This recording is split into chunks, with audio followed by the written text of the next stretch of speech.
నుంచి పెద్ద ఎత్తున వచ్చిన ప్రజలకి ఈ కార్యక్రమానికి ముఖ్య అతిథిగా వచ్చిన తెలుగుదేశం పార్టీ జాతీయ అధ్యక్షుడు వారు నారా చంద్రబాబు నాయుడు గారికి, జనసేన అధ్యక్షుడు వారు పవన్ అన్నకి,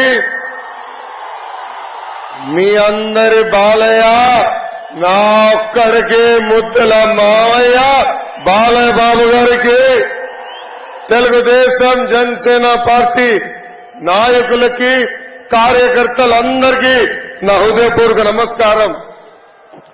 బొమ్మ బ్లాక్ బస్టర్ గురు. ఏ బొమ్మ చూస్తే జగన్ దిమ్మ తిరిగి మైండ్ బ్లాక్ అవుతుందో, ఏ బొమ్మ చూస్తే జగన్ కి జ్వరం వస్తుందో, ఏ బొమ్మ చూస్తే తాడేపల్లి కొంపలో టీవీ పగలుతాయో ఆ బొమ్మ ఈ రోజు మనందరం చూస్తున్నాం. విజనరీ చంద్రబాబు గారు, పవర్ఫుల్ పవన్ అన్న, మన సింహం బాలయ్య బాబు గారు ఒకే ఫ్రేమ్ లో ఉన్నారు. బ్రదర్ ఒక్కసారి జూమ్ చేసి చూపించు. తాడేపల్లి కొంపలు ఉచ్చపడాలి. ఇది యువగలం ముగింపు సభ కాదు, ఇది ఆరంభం మాత్రమే. ఇది నవశకం. యుద్ధం మొదలైంది. తాడేపడి తలుపులు బద్దలు కొట్టే వరకు ఈ యుద్ధం ఆగదు. ప్రజాస్వామ్యంలో పాదయాత్ర చేస్తే అది పోరాటం అవుతుంది. కానీ రాక్షస పాలనలో పాదయాత్ర చేస్తే అది విఫలమవుతుంది. యువగలం, మనగలం, ప్రజాబలం. ఈ యువగలం నేను కుప్పం నుంచి మొదలుపెట్టా. 226 రోజులు, 97 నియోజకవర్గాలు, 2108 గ్రామాలు, వార్డులు, 3132 కిలోమీటర్లు పాదయాత్ర చేశా. ఈ యువగలం ఆపేదానికి పోలీసులు పంపించారు. అంబేద్కర్ గారు రాసిన రాజ్యాంగం చూపించి ఈ యువగలం ముందరికి సాగింది. ఈ యువగలం ఆపేదానికి ఆనాడు సైకో జగన్ జియో 1 తీసుకొచ్చాడు. ఆ రోజే చెప్పా, జియో 1 మర్చి ఎక్కడ పెట్టుకుంటావో పెట్టుకో, ఈ లోకేష్ తగ్గేదే లేదు.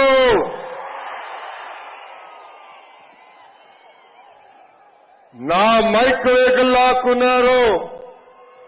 ఇది అన్న విశ్వవిఖ్యాత నడ సార్వభౌమ స్వర్గశ్రీ నందమూరి తారక రామారావు గారు ఇచ్చిన గొంతు.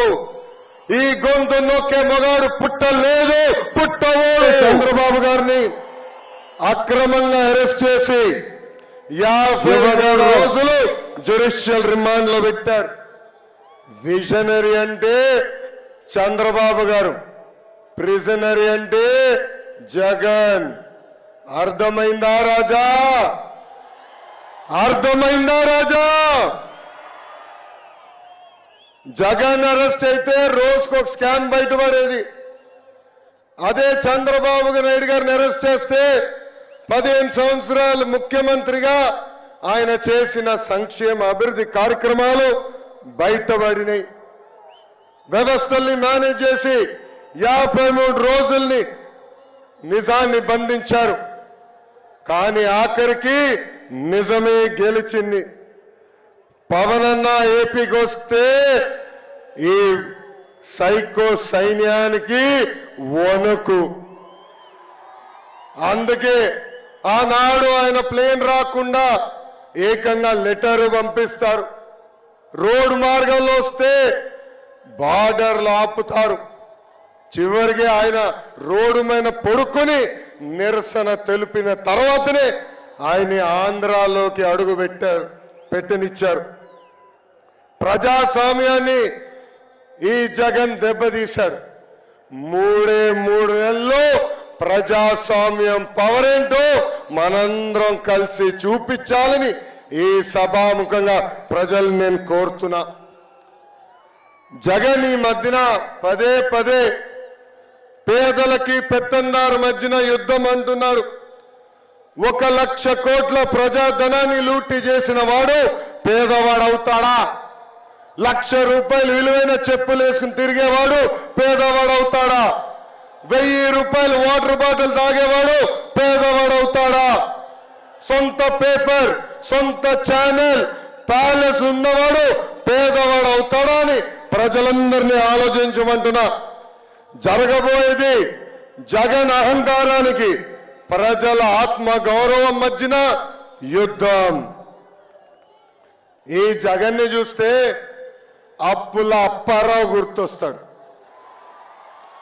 ఎన్నికల ముందర అందరికి ముద్దులు పెట్టి ఒక్క అవకాశం ప్లీజ్, ఒక్క అవకాశం ఇవ్వండి అని అడిగాడు. ప్రజలు ఆశీర్వదించారు, ముఖ్యమంత్రి చేశాడు. ఈరోజు 12 లక్షల కోట్ల రూపాయలు అప్పు చేశారు. ఆ అప్పుకి అయ్యే పన్ను ప్రతి సంవత్సరం 1,00,000 కోట్ల రూపాయలు. సంపద సృష్టించి సంక్షేమం అందించే విజరీ నాయకుడు మన నాయకుడు చంద్రబాబు నాయుడు గారు ఇప్పుడు రాష్ట్రానికి కావాలి.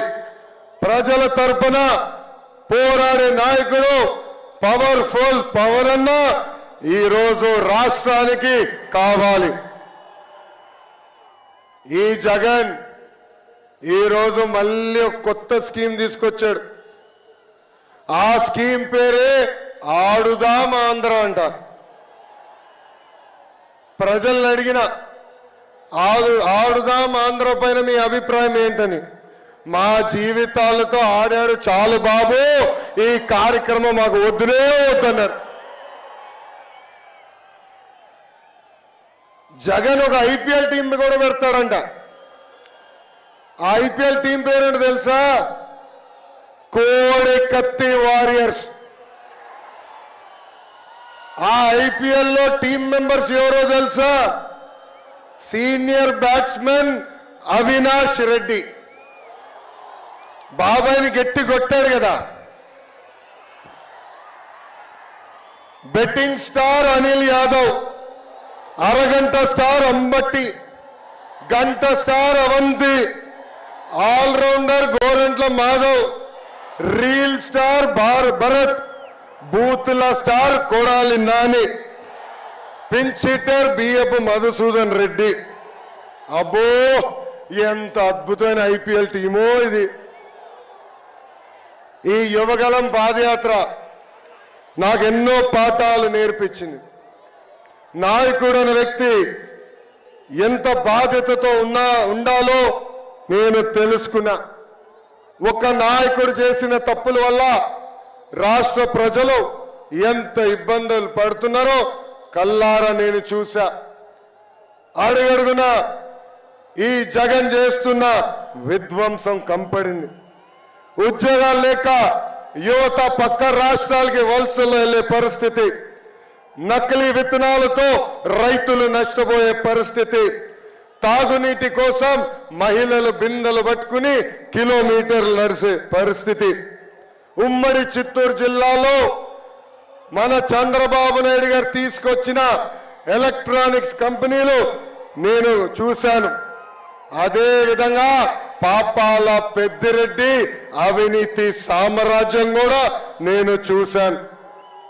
అనంతపురంలో మన చంద్రబాబు గారు తెచ్చిన కియా మోటార్స్ డ్రిప్ ఇరిగేషన్ కనిపించినాయి. జగన్ తీసుకొచ్చిన కష్టాలు కన్నీరు కూడా కనిపించినాయి. ఉమ్మడి కర్నూలు జిల్లాలో చంద్రన్న తీసుకొచ్చిన airport, mega seed park, mega solar park, cement ఫ్యాక్టరీలు, తాగునీటి ప్రాజెక్టులు, సాగునీటి ప్రాజెక్టులు కనిపించినాయి. జగన్ చేసిన విధ్వంసం కూడా అక్కడ నాకు కనిపించింది.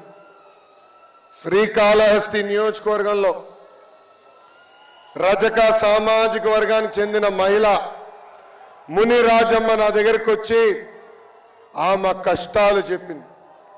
అది చూసి అక్కడున్న పిల్ల సైకో బిఎఫ్ మధుసూదన్ రెడ్డి ముని రాజమ్మ ఉన్న చిన్న బండిని ధ్వంసం చేశాడు.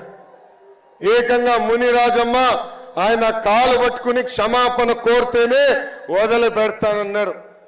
కానీ మునిరాజమ్మ తగ్గలేదు. ఆమె ధైర్యానికి నా హ్యాట్స్ ఆఫ్. పలమనేరులో మిస్బా తల్లిదండ్రులు నేను కలిశాను. మిస్బా 10వ తరగతి పాప, అన్ని సబ్జెక్ట్స్ లో ఫస్ట్ ర్యాంక్. ఆమె డైరీ కూడా చదివా. ఆమె డైరీలో చాలా స్పష్టంగా డాక్టర్ అవ్వాలన్న కోరిక ఉందని రాసింది. ఆ మిస్బా అన్నిట్లో ఫస్ట్ ర్యాంక్ వస్తుందని, ఏకంగా వైకాపా నాయకుడు కూతురు సెకండ్ ర్యాంక్ వస్తుందని మిస్బాకి టీసీ ఇప్పించి పంపించారు. అది తట్టుకోలేక మిస్బా ఆత్మహత్య చేసుకుంటాం కూడా చాలా చాలా బాధకరం. ఎమ్మిగనూరు నియోజకవర్గంలో రంగమ్మ తన భర్త 12 ఎకరాల కౌలుకు తీసుకుని అప్పుల పాలయ్యి ఆత్మహత్య చేసుకున్నారు.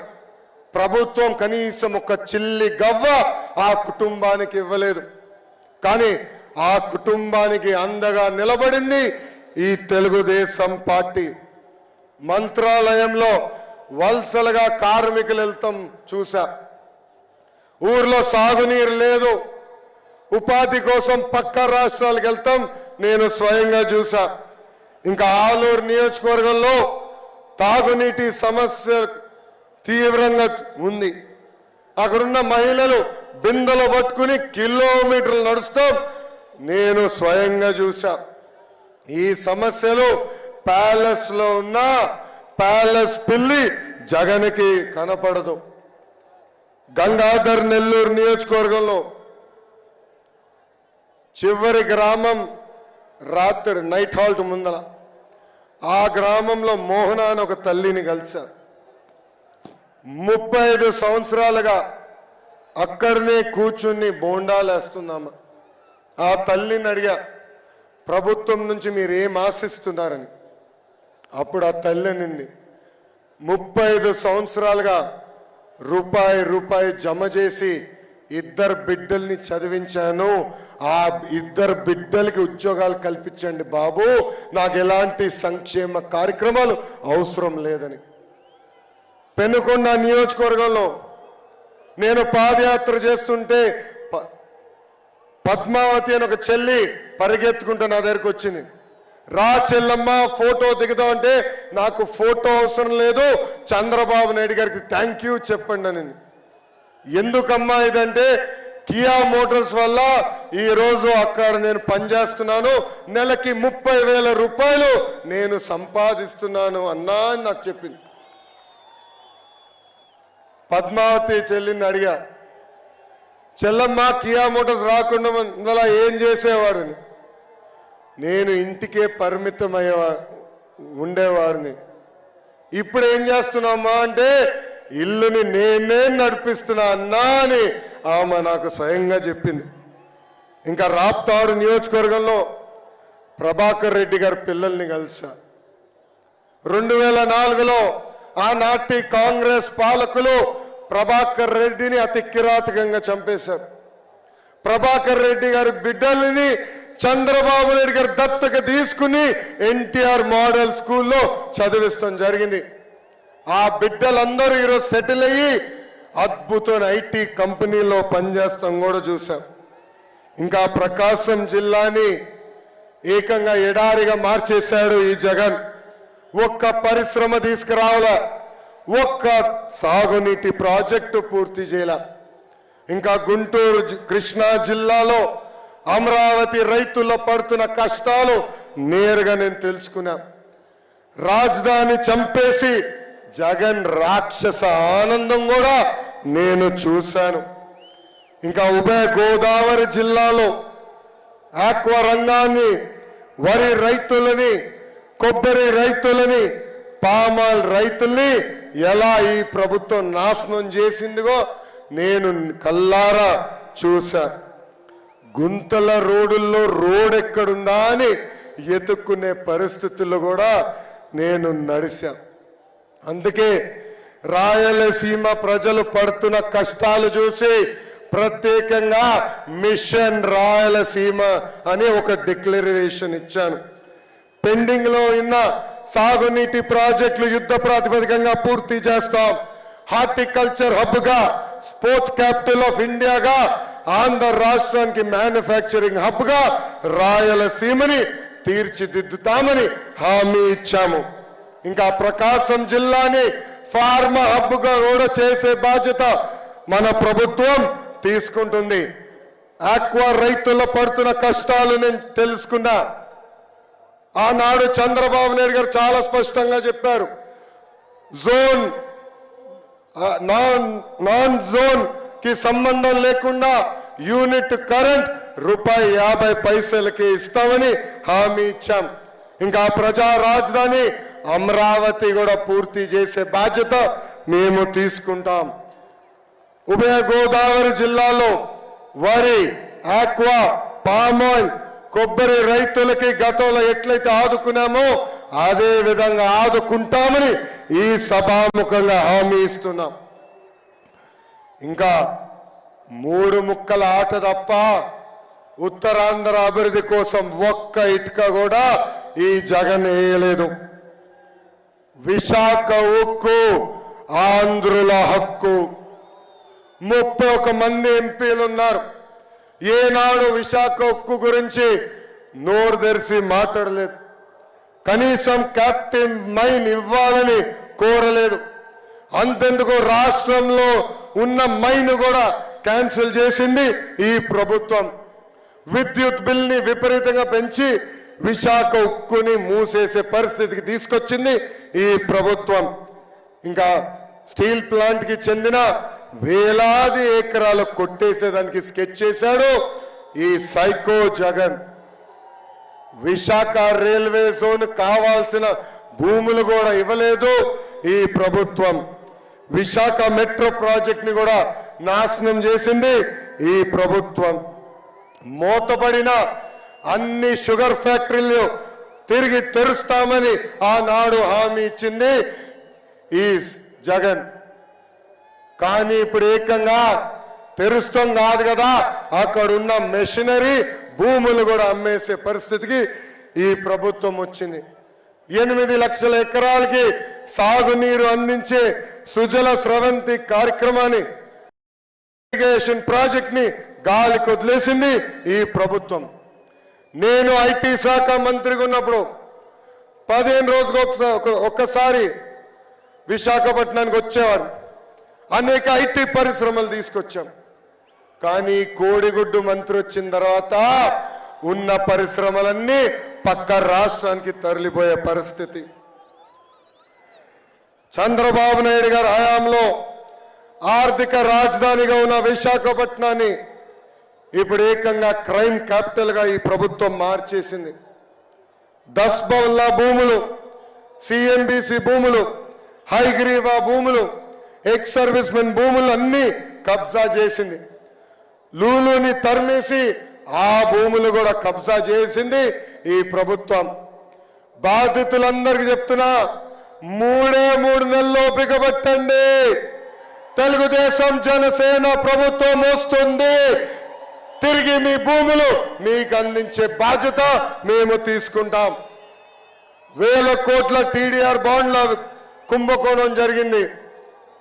ఋషికొండకి గుండు కొట్టి 500 కోట్ల రూపాయలు ఖర్చు పెట్టి ఈ పేద ముఖ్యమంత్రి ఒక ప్యాలెసే కట్టుకున్నాడు. జగన్ కేసుల్లో ఎక్యూజ్డ్ విజయసాయి రెడ్డి ఒక పక్కన విశాఖపట్నాన్ని నాశనం చేస్తే, ఇంకొక పక్కన వైవి సుబ్బారెడ్డి కొడుకు విక్రాంత్ రెడ్డి మాన్యంలో లాట్రైట్ బాక్సైట్ అక్రమంగా దోచేసుకుంటున్నారు. జీవీఎంసీని అవినీతి అడ్డగా వీళ్ళు ఈరోజు మార్చేసే పరిస్థితి. ఒక్క రోడ్, ఒక్క డ్రైన్ కూడా ఈరోజు విశాఖపట్నంలో వేసే పరిస్థితిలో ఈ ప్రభుత్వం లేదు. బొబ్బిలి గ్రోత్ సెంటర్ ని చంపేశారు. 41 ఫెర్రో అల్లాయ్స్ కంపెనీలు మూసేసే పరిస్థితికి వచ్చినాయి. గాడి తప్పిన ఉత్తరాంధ్రాని సరైన దారిలో పెట్టే బాధ్యత వ్యక్తిగతంగా నేను తీసుకుంటానని ఈ సభాముఖంగా ఉత్తరాంధ్ర ప్రజలకి నేను హామీ ఇస్తున్నా. విశాఖపట్నం భారతదేశంలోనే జీడిపిలో 9వ స్థానంలో ఉంది. మన ప్రభుత్వం వస్తుంది 5 సంవత్సరాల్లో 5వ స్థానానికి తీసుకొచ్చే బాధ్యత మేము తీసుకుంటాం. విశాఖపట్నానికి ప్రత్యేక నిధులు కేటాయిస్తాం. ఎప్పుడు లేని విధంగా, ఎవరు చూడని విధంగా విశాఖపట్నాన్ని అభివృద్ధి చేసే బాధ్యత మా ప్రభుత్వం తీసుకుంటుందని ఈ సభాముఖంగా తెలుపుతున్నా. ఈ జగన్ని చూస్తే ఒక కటింగ్ ఫిట్టింగ్ మాస్టర్ గుర్తొస్తాడు. ఏంటది? Cutting fitting master. జగన్కి 2 బటన్లు ఉన్నాయి. ఒకటి కనిపించే బొలుగు బటన్, రెండోది కనిపించని ఎర్ర బటన్. బొలుగు బటన్ నొక్కుతాడు, అకౌంట్లో 10 రూపాయలు పడుతుంది. ఎర్ర బటన్ నొక్కుతాడు, అకౌంట్ నుంచి 100 రూపాయలు ఉష్ అని పోతుంది. ఎలా పోతుందో చెప్పాలి కదా. కరెంటు ఛార్జీలు 9 సార్లు పెంచి బాధుడే బాధుడు. ఆర్టీసీ ఛార్జీలు 3 సార్లు పెంచి బాధుడే బాధుడు. పెట్రోల్ డీజిల్ ధరలు పెంచారు, గ్యాస్ ధరలు పెంచారు. చివరికి చెత్త పైన కూడా పన్నేసిన చెత్త ప్రభుత్వం ఈ వైకాపా ప్రభుత్వం. ఇంకా క్వార్టర్ బాటిల్ పైన కూడా పన్ను పెంచి బాధుడే బాధుడు. రేపో మాపో వాలంటీర్ వాసు ఇంటికి వస్తాడు, ఒక గొట్టం ఇస్తాడు ఊదమని. పొరపాటున ఎవరు ఊదదండి. ఊదితే అమ్మా ఇంత గాలి పీల్చుకొని గాలి పైన కూడా పన్నేస్తాడు ఈ సైకో జగన్. ఇంకా కటింగ్ మాస్టర్ అన్నాను కదా, అన్న క్యాంటీన్ కట్, పండగ కానుకల కట్, పెళ్లి కానుక కట్, 6 లక్షల వృద్ధులకి pension cut, school fee reimbursement cut, PG fee reimbursement cut, drip irrigation cut. ఇలా భారతదేశ చరిత్రలోనే ఏ ముఖ్యమంత్రి చేయని విధంగా 100 సంక్షేమ కార్యక్రమాలు కట్ చేసిన ఏకైక ముఖ్యమంత్రి ఈ సైకో జగన్. అనంతపూర్ జిల్లాలో గుంతకల్ నియోజకవర్గానికి చెందిన సరోజకి 2 కళ్ళు కనిపించవు. వాళ్ళ బంధు రైల్వే డిపార్ట్మెంట్ లో పనిచేస్తున్నారని పాపం ఆ తల్లికి పెన్షన్ కట్ చేసింది ఈ ప్రభుత్వం. ఆ తల్లి ఏం చేయాలో తెలియక ఆత్మహత్య చేసుకుంది. ఇది ఇలా వేలాది మంది చనిపోయారు. ఇది ప్రభుత్వ హత్య, ఇది జగన్ హత్య. ఎవరు అధైర్యపడద్దండి. 3 నెలల్లో మన ప్రభుత్వం వస్తుంది. రద్దు చేసిన పెన్షన్లు మళ్ళీ ఇప్పించే బాధ్యత మేము తీసుకుంటాం. ఈ జగన్ మహిళల్ని కూడా నమ్మించి మోసం చేశాడు. ఎన్నికల ముందల సంపూర్ణ మద్యపాన నిషేధం చేస్తా అన్నాడు, చేయలేదు. 45 సంవత్సరాలు నిండిన ఎస్సీ ఎస్టీ బీసీ మైనారిటీ మహిళల పెన్షన్ ఇస్తాన్నాడు, అది ఇవ్వలేదు. ఇంట్లో ఎంతమంది బిడ్డలుంటే అంతమంది బిడ్డలకి అమ్మ ఓడ ఇస్తానని మాట ఇచ్చి మాట తప్పాడు ఈ జగన్. తెలుగింటి ఆడపడుచుల కన్నీరు మేము చూసాం.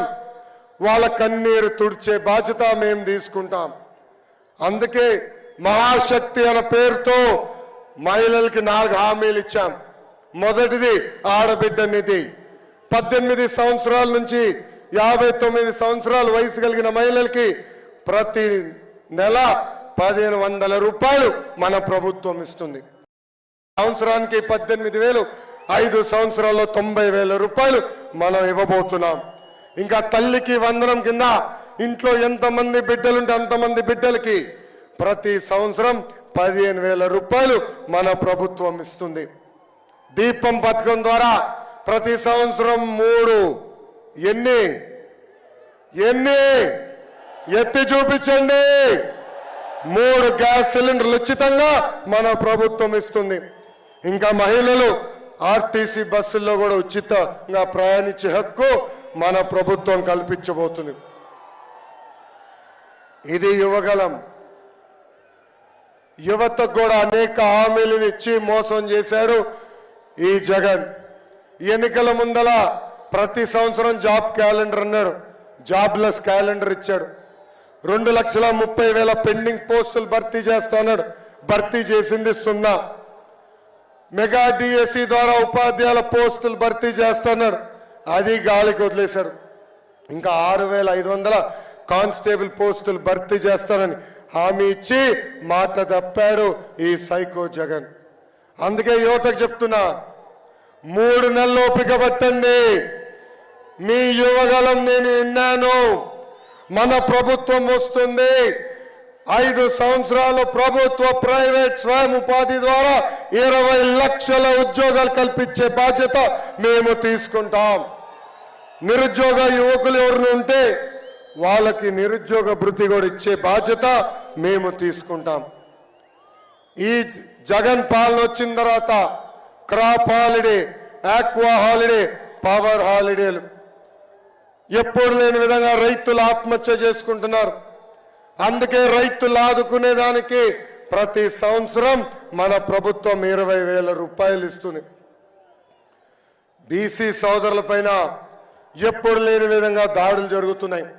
26,000 మంది బీసీల పైన దొంగ కేసులు పెట్టి జైలుకు పంపించింది ఈ ప్రభుత్వం. అందుకే మన ప్రభుత్వ అధికారంలోకి వచ్చిన వెంటనే బీసీలకు ఒక ప్రత్యేక రక్షణ చట్టం మనం తీసుకొస్తున్నాం. అంతేకాదు, దామాషా ప్రకారం ఉపకులాల వారిగా నిధులు కేటాయించి బీసీ సోదరులు కూడా ఆదుకునే బాధ్యత మేము తీసుకుంటాము. డాక్టర్ సుధాకర్ గారి దగ్గర నుంచి కోవూరు మహేంద్ర గారి వరకు అనేక మంది దళితుల్ని చంపేసింది ప్రభుత్వం. దళిత సోదరులకి రావాల్సిన 27 సంక్షేమ కార్యక్రమాలు రద్దు చేసింది ప్రభుత్వం. ఒక దళిత హోంమంత్రి నియోజకవర్గంలోనే దళితుల పైన దాడులు జరుగుతున్నాయంటే రాష్ట్ర వ్యాప్తంగా దళితుల పరిస్థితి ఎంత దారుణంగా ఉందో దళితులందరూ ఒక్కసారి ఆలోచించాల. దళితులు చెప్తున్నా, మన ప్రభుత్వం వస్తుంది. మన ప్రభుత్వ అధికారంలోకి వచ్చిన వెంటనే ఆపేసిన 27 సంక్షేమ కార్యక్రమాలు మళ్ళీ మనం అమలు చేస్తాం. ఇంకా గిరిజనుల గొంతు కూడా కోసేశారు. వాళ్ళకి రావాల్సిన సంక్షేమ కార్యక్రమాలు ఈ ప్రభుత్వం రద్దు చేసింది. ఎస్టీ సబ్ ప్లాన్ పక్కదారు మళ్లించింది. గిరిజనులు కూడా చెప్తున్నా, మీకు రావాల్సిన 16 సంక్షేమ కార్యక్రమాలు మన ప్రభుత్వం ముందరకు తీసుకెళ్తుంది. ఇంకా ఇస్లాంలో ఆత్మహత్య చేసుకుంటాం మహాపాపం. అలాంటిది అబ్దుల్ సలాం, మిస్బా, ఎంతో మంది వైకాపా నాయకులు వేధింపుల వల్ల ఆత్మహత్య చేసుకున్నారు. ఇబ్రహీం, హజీరాబీ, ఎంతో మంది మైనారిటీల్ని ఈ ప్రభుత్వం నరికేసింది. 2014 నుంచి 2019 మధ్యన రంజాన్ తోఫా ఇచ్చాం. దుల్హన్ పథకం ఉండేది. హజ్ యాత్రికుల్ని సబ్సిడీలు కూడా పంపించింది మన ప్రభుత్వం. ఇలా ఆపేసిన కార్యక్రమాలు తిరిగి ప్రారంభిస్తామని మైనారిటీ సోదరులు కూడా మేము హామీ ఇస్తున్నాం. ఇంకా ఎన్నికల ముందల ప్రభుత్వ ఉద్యోగస్తులు కూడా హామీ ఇచ్చాడు ఈ జగన్. వారంలో సిపిఎస్ రద్దు చేస్తాను. 200 వారాల తర్వాత జిపిఎస్ తీసుకొచ్చి మోసం చేశారు. ఉద్యోగస్తులు తెలుపుతున్నా, ప్రతి నెల 1వ తారీఖు నాడు జీతాలు చెల్లిస్తాం. మెరుగైన ఫిట్మెంట్ అందించే బాధ్యత కూడా మేము తీసుకుంటాం. పాపం పోలీస్ సోదరులు కూడా మోసం చేసిందండి ఈ ప్రభుత్వం. వాళ్ళకి రావాల్సిన టీఏ డిఏ అలవెన్స్ కట్ చేసింది ఈ ప్రభుత్వం. పాపం ఎస్ఐ గారికి 10,000 రూపాయలు కట్, హెడ్ కానిస్టేబుల్ గారికి 8,000 రూపాయలు కట్, కానిస్టేబుల్ గారికి 6,000 రూపాయలు కట్. పోలీస్ సోదరు కూడా తెలుస్తున్నా, 3 నెలలు ఓపిక పట్టండి, మన ప్రభుత్వం వస్తుంది. అధికారంలోకి వచ్చిన మొదటి 100 రోజుల్లో జియో 79 మేము రద్దు చేస్తాం. జగన్ పని అయిపోయింది. అందుకే ఎమ్మెల్యేలని ట్రాన్స్ఫర్ చేస్తున్నాడు. ప్రజలందరూ ఆలోచించాలా. మన ఇంటి చెత్త తీసుకుని పక్కోడి ఇంటి ముందలేస్తే అది బంగారం అవుతుందా? బంగారం అవుతుందా? అవుతుందా? చెత్త చెత్తే కదా. మళ్ళీ ఒక్క నియోజకవర్గంలో చెత్త ఎమ్మెల్యేని ముఖ్యమంత్రి చెప్తే పక్క నియోజకవర్గంలో బంగారం ఎట్లా అవుతాడో నాకు అర్థం అవట్లా. జగన్ ఎమ్మెల్యేల్ని మార్చాలనుకుంటున్నారు. కానీ జనం జగన్నే మార్చాలని నిర్ణయం తీసుకున్నారు. మూడే మూడు నెలల్లో వైకాపా ప్రభుత్వాన్ని శాశ్వతంగా భూస్థాపితం చేసే బాధ్యత మనందరం తీసుకోవాలి. ప్రజలందరినీ కోరుతున్నాం, 175 స్థానాల్లో కనీసం 160 స్థానాలకి తెలుగుదేశం పార్టీ, జనసేన పార్టీ అభ్యర్థిని గెలిపించండి. 20కి 25 ఎంపీలు మాకివ్వండి. అభివృద్ధి సంక్షేమం ఏంటో చేసి చూపించే బాధ్యత మళ్ళీ మేము తీసుకుంటాం. ఈ యువగలం పాదయాత్ర నేను ఇన్ని రోజులు నడిచానంటే, ఇన్ని వేల కిలోమీటర్లు నడిచానంటే దాని వెనకాల మా వాలంటీర్ సైన్యం ఉంది. 400 మంది వాళ్ళ కుటుంబం కాదని, బంధువులు కాదని నాకు అండగా నిలబడ్డారు. చాలా మంది ఐటీ ఉద్యోగాలు మానుకుని నాకు అండగా నిలబడ్డారు.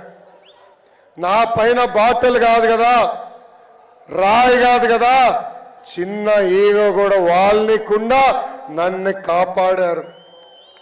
అంతేకాదు, ఈ పాదయాత్ర జయప్రదం అయిందంటే దానికి కారణం తెలుగుదేశం పార్టీ, జనసేన పార్టీకి చెందిన కార్యకర్తలు 6 నిమిషాలు నాకు అండగా నిలబడ్డారు.